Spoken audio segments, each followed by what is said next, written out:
नमस्कार। आप देख रहे हैं संतोष पाठक ऑफिशियल। मैं हूं शिव कुमार। मेरे साथ हैं संतोष जी। संतोष जी का बहुत बहुत स्वागत और बहुत बहुत अभिनंदन। बहुत बहुत धन्यवाद शिव जी। तमाम दर्शकों को नमस्कार। और हलचल, राजनीतिक हलचल लगातार हो रही है और उस राजनीतिक हलचल की खबर एक एक करके हम अपने दर्शकों के पास लेके आ रहे हैं। बड़ा बवाल है। ऐसा नहीं है कि प्रधानमंत्री नरेंद्र मोदी बाहर ही घिरे हुए नजर आ रहे हैं, घर के अंदर से भी सवाल उठने लगे हैं। और ऐसे में गुजराती लॉबी शिव जी दो मोर्चों पर काम कर रही है, बल्कि मैं कहूं तीन मोर्चों पर काम कर रही है। पहला मोर्चा ये है कि राहुल गांधी कांग्रेस पार्टी इंडिया गठबंधन को किस तरह से कमजोर किया जाए। डीएमके अलग हो चुकी है, तृणमूल कांग्रेस टूटने वाली है, अन्य सांसदों को भी तोड़ने की तैयारी है, अखिलेश यादव को कमजोर करने की तैयारी है। दूसरा काम वो कर रहे हैं कि जो देश का यूथ है, जो मतदाताओं का एक वर्ग है, उसको कैसे राहुल गांधी की तरफ जाने से रोका जाए, वो कॉकरोच जनता पार्टी उस काम को करने के एजेंडे पे लगाई गई है। तीसरा जो सबसे बड़ा काम है कि भारतीय जनता पार्टी के अंदर और सरकार के अंदर किस तरह से अपने वर्चस्व को बरकरार रखा जाए, बनाकर रखा जाए। संघ का प्रेशर है, बीजेपी के नेताओं का प्रेशर है, कई तरह की दुविधाजनक स्थिति है। और इस बीच हमने जैसा आपको बताया, पिछले 4-5 दिनों से हम लगातार बता रहे हैं कि बीजेपी के अंदर क्या चल रहा है। कल हमने आपको बताया कि कॉकरोच जनता पार्टी के आंदोलन के सहारे किन किन मंत्रियों से छुटकारा पाने जा रहे हैं मोदी और शाह। मैंने और शिवजी हम दोनों ने इस पर चर्चा की थी, कल जाकर देख सकते हैं संतोष पाठक ऑफिशियल पर। और इसके साथ ही अमित शाह भारतीय जनता पार्टी को भी पूरी तरह से अपने ग्रिप में लेने की कोशिश कर रहे हैं। ग्रिप हालांकि राहुल गांधी वाला शब्द है, लोग ये चौंकेंगे कि भैया सरकार और संगठन दोनों ही अमित शाह चला रहे हैं, तो अब क्या करना चाहते हैं। दरअसल वो पूरी तरह से कहीं कोई स्कोप नहीं छोड़ना चाहते कि भारतीय जनता पार्टी के मुख्यालय में बैठा हुआ कोई भी व्यक्ति एक पल को ये सोच सके कि हमें गुजराती लॉबी से छुटकारा पाना है। इसलिए आदमी तो सब अपना ही है, लेकिन एक सुपरविजन करने के लिए एक सुपर पावर एक बिठाया जा रहा है, जो भारतीय जनता पार्टी को चलाएंगे। नितिन नवीन की जगह भारतीय जनता पार्टी को चलाएंगे। वो पूरी तरह से अमित शाह के आदमी होंगे, अमित शाह के कहे अनुसार काम करेंगे। और भारतीय जनता पार्टी में क्या होगा वो सिर्फ खबर नहीं देंगे शिव जी, वो तय करेंगे भारतीय जनता पार्टी के मुख्यालय में बैठकर कि कौन किस प्रदेश का बनेगा अध्यक्ष, कौन किस राज्य में बना रहेगा मुख्यमंत्री। और चुनावी राज्य जो अगले साल 7 राज्यों में विधानसभा का चुनाव होना है, उत्तर प्रदेश, उत्तराखंड, पंजाब, मणिपुर, गोवा, गुजरात और हिमाचल प्रदेश, वो अमित शाह के मार्गदर्शन में ये तय करेंगे कि कहां किसको कितना टिकट मिलेगा। और इससे सबसे बड़े चिंतित उस देश के सबसे बड़े सूबे के मुख्यमंत्री हैं, जो इस बार ये चाह रहे थे कि टिकट बंटवारे में उनकी सह चले और उनकी अपनी जो युवा वाहिनी है ना, एक अलग तरह का जो संगठन है, उसमें से भी कुछ लोगों को लाकर भारतीय जनता पार्टी का टिकट दिया जा सके। कौन है वो शाह का नेता जिसको बीजेपी की कमान सौंपने की तैयारी की जा रही है। नितिन नवीन की जगह पर वो भारतीय जनता पार्टी के फैसले करेंगे। और अमित शाह का ये बड़ा वाला दांव जैसे ही भनक लगी, सरकार में भी हलचल है, खलबली है, लेकिन जैसे ही ये भनक लगी कि पार्टी पर पूरी तरह से मजबूती, पार्टी पर पूरी तरह से अपना कंट्रोल स्थापित करने जा रहे हैं अमित शाह, तो सबसे ज्यादा जो हड़कंप मचा है वो देश के सबसे बड़े राज्य उत्तर प्रदेश के राजधानी लखनऊ में मचा है। और दूसरा जो हड़कंप मचा है वो कायदे से देश का वाणिज्य, जो आर्थिक रूप से समृद्ध राज्य महाराष्ट्र की राजधानी नहीं है, लेकिन राष्ट्रीय स्वयंसेवक संघ के हिसाब से राजधानी है नागपुर। तो लखनऊ से लेकर नागपुर नागपुर तक हड़कंप मचा हुआ है। एक एक करके तथ्यों को मैं आपके सामने रखूंगा। सरकार फंसी हुई है, नरेंद्र मोदी अमित शाह फंसे हुए हैं। गुजराती लॉबी के लिए अस्तित्व का सवाल है, क्योंकि ये सब जानते हैं कि कुर्सी गई तो फिर कौन कौन जेल जाने से बचा रह पाएगा। ये कह पाना, ये बता पाना बहुत मुश्किल है। हमेशा की तरह शुरुआत शिवजी करेंगे, एक एक करके तथ्यों को इस स्टोरी में मैं सामने रखूंगा। जय शिवजी। अब देखिए, भारतीय जनता पार्टी इस समय कई मोर्चों पर फंसी हुई है। महंगाई पर फंसी हुई है। आज ही सिलेंडर के पैसे बढ़ाए गए हैं। फिर हम बात करें तो राजनीतिक तौर पर फंसी हुई है। नीट का पेपर जब से आउट हुआ है तब से उसे सब घेर रहे हैं और वो निर्णय नहीं ले पा रही है कि हम क्या करें। विदेश नीति पर बुरी तरीके से फंसी हुई है। भारतीय जनता पार्टी की राष्ट्रीय कार्यकारिणी बननी है, बन नहीं पा रही है, उस पर फंसी हुई है। राष्ट्रीय कार्यकारिणी जैसा एक और प्रदेश है भले ही वो राज्य की कार्यकारिणी हो, ऐसा ही एक प्रदेश है उत्तर प्रदेश, वहां की कार्यकारिणी पर फंसी हुई है, योगी मोदी और शाह में फंसी हुई है।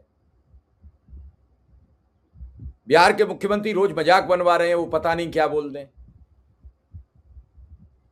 कभी कभी तो ये लगता है कि नीतीश को हटा के नीतीश ही दूसरा पैदा हो गया, क्या हुआ। इससे अच्छे तो नीतीश थे, नीतीश कम से कम भाषा शैली पर तो पकड़ रखते थे। अब इन सब मुद्दों पर फंसी भाजपा अपने को सुरक्षित कैसे करे। इंडिया गठबंधन कल बैठक करने वाला है और उससे पहले नायडू ने बीजेपी को राज्यसभा की कोई सीट नहीं दी आंध्र प्रदेश से। 8 विधायक हैं बीजेपी के, 5 विधायक पर तमिलनाडु में कांग्रेस को सीट मिल गई। तो लोग तो बात करेंगे, सवाल करेंगे कि सब जगह घिरे हुए हो, क्योंकि नायडू से नहीं भिड़ सकते। नीतीश ने 4 एमएलसी ले लिए, 4 ही बीजेपी को मिले। उपेंद्र कुशवाहा के बेटा फिर दूसरी बार बिना एमएलसी बने ही वापस हो जाएगा। ये भी इतिहास में दर्ज हो जाएगा कि एक व्यक्ति 2 बार बिना विधायक बने, एमएलसी बने, 2 बार मंत्री बना, दोनों बार ऐसे ही चला गया। तो कई मोर्चों पर घिरी टीएमसी टूट रही है, कितनी टूट रही है, कितनी फूट रही है, अभी पता नहीं लग पा रहा है। इन सभी मोर्चों पर फंसी भाजपा क्या योगी आदित्यनाथ से भिड़ पाएगी?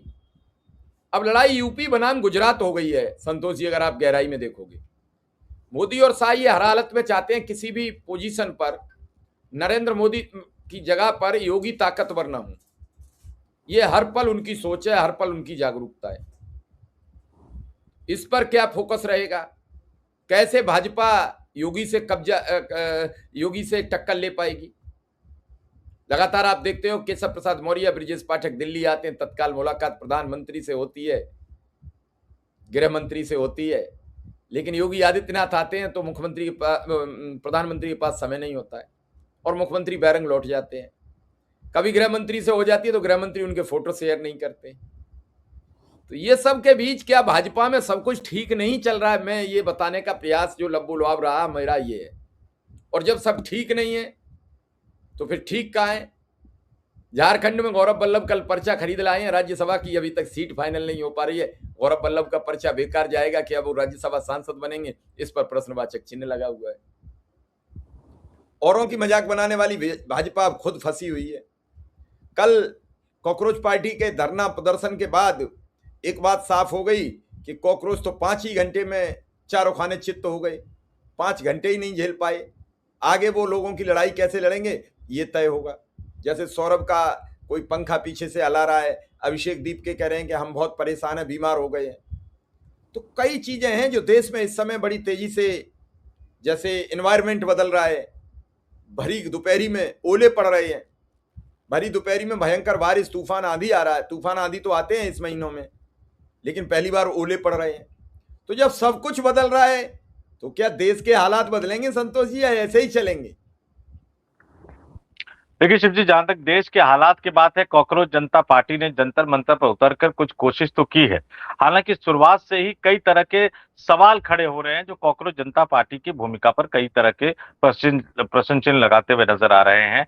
धर्मेंद्र प्रधान का इस्तीफा मांग रहे हैं, लेकिन धर्मेंद्र प्रधान को नियुक्त करने वाले और धर्मेंद्र प्रधान को बचाने वाले धर्मेंद्र प्रधान के बॉस देश के प्रधानमंत्री नरेंद्र मोदी को क्लीन चिट क्यों दे रहे हैं? कल हमने प्रभाकर मिश्र जी के साथ एक चर्चा की थी, चूंकि वो जंतर मंतर गए थे, किसान आंदोलन उन्होंने कवर किया, किसान आंदोलन पर एक किताब भी लिखी उन्होंने, बहुत सारी चीजें उसमें है, विस्तार से अगर चाहे दर्शक तो जाकर देख सकते हैं। लेकिन आज मैं आपको बताता हूं अमित शाह किस आदमी को भारतीय जनता पार्टी का एक तरह से कमान सौंपने जा रहे हैं। नितिन नवीन राष्ट्रीय अध्यक्ष तो रहेंगे, नितिन नवीन राष्ट्रीय अध्यक्ष तो बने रहेंगे, लेकिन भारतीय जनता पार्टी के संगठन के लिहाज से मैं आपको बताऊं, राष्ट्रीय अध्यक्ष के बाद दूसरी जो सबसे बड़ा पद आता है वो राष्ट्रीय महासचिव का होता है शिव जी। राष्ट्रीय महासचिव ताकतवर पद होता है, कुछ राज्यों का प्रभार उनके पास होता है। आज की तारीख में 6 यानी आधा दर्जन नेता राष्ट्रीय महासचिव हैं, लेकिन उस राष्ट्रीय महासचिवों की लिस्ट में से अमित शाह ने अपने करीबी को एक तरह से चुन लिया है। और कैसे अपने करीबी को चुन लिया है और किस तरह से जो उन्होंने इशारा कर दिया है उससे नितिन नवीन को कोई दिक्कत नहीं। नितिन नवीन तो अभी भी वो जानते हैं कि फैसला लेने की हालत में है नहीं।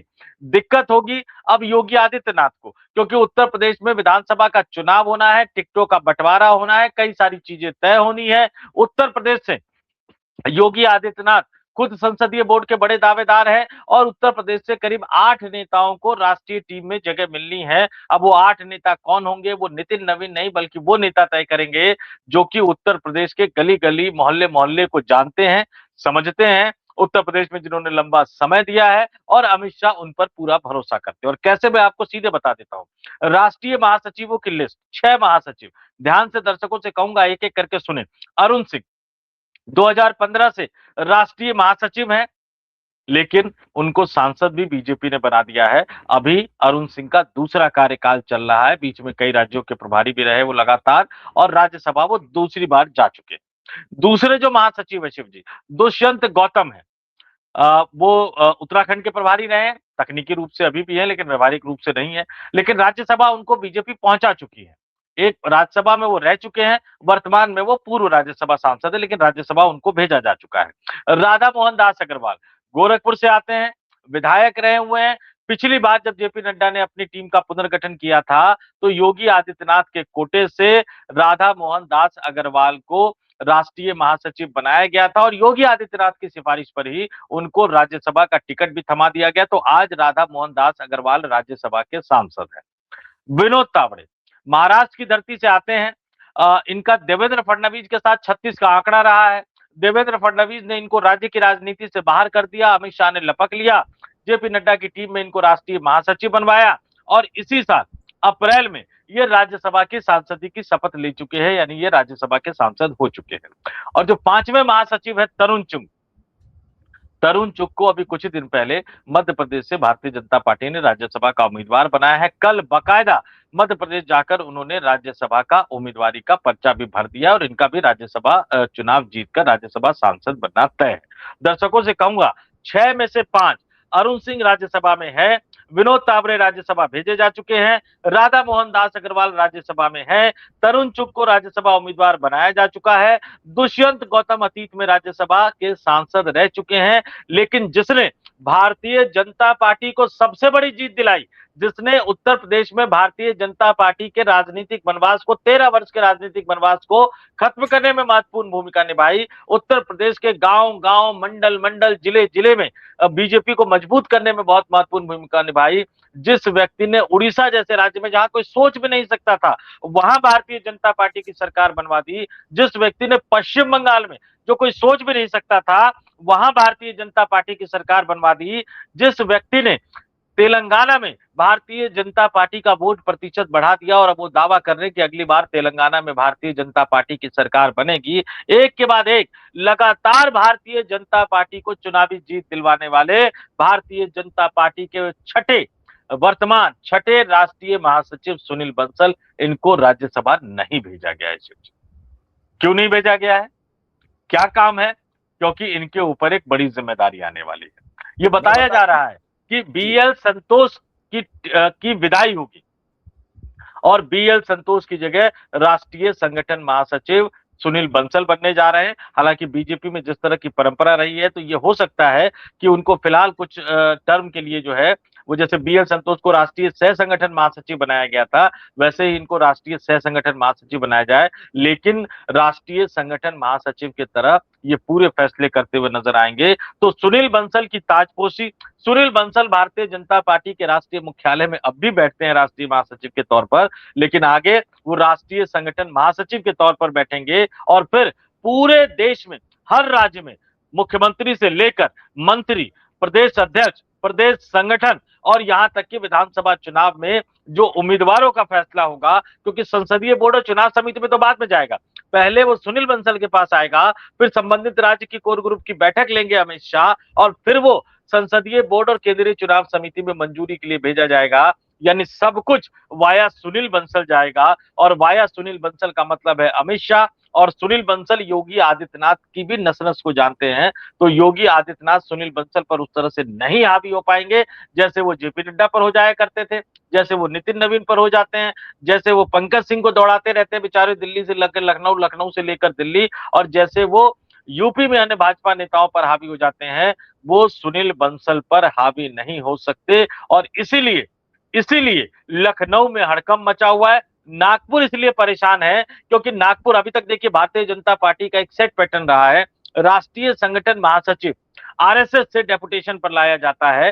सुनील बंसल भी पुराने संगी रहे हैं, पुराने प्रचारक रहे हैं, लेकिन पिछले कुछ वर्षों में सुनील बंसल 110% भाजपाई हो गए हैं, अमित शाह के करीबी हो गए हैं। तो राष्ट्रीय अध्यक्ष अमित शाह का, राष्ट्रीय संगठन महासचिव अमित शाह के, फिर राष्ट्रीय टीम अमित शाह की, पूरे के पूरी भाजपा अमित शाह की, तो फिर मोहन भागवत का क्या होगा, राष्ट्रीय स्वयंसेवक संघ का क्या होगा। इसलिए अमित शाह के इस फैसले से लखनऊ से लेकर नागपुर तक एक बड़ा हड़कंप मचा हुआ है और प्रधानमंत्री के कई अन्य दावेदारों की भी नींदें उड़ गई है। शिवजी, नहीं, बात बिल्कुल आपकी ठीक है। जब संगठन पे कोई पकड़ रहेगी नहीं, संगठन तय करेगा।